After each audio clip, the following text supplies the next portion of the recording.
Turned up to this one. Customer can't set the times anymore. MT10's just not working. So brought a spare one with me. Turn the power off, undo the 4 screws. Whip the case out of the way, undo that screw, pull it out of the way, pop that off, pull that out.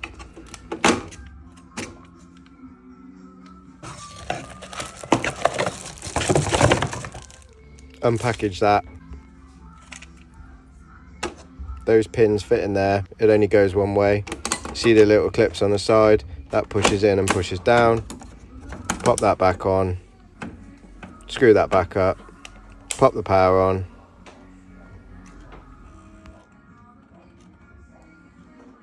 Turn the room stat up. Finishing touch, put the instruction manual back in the flat where it should be. Happy days.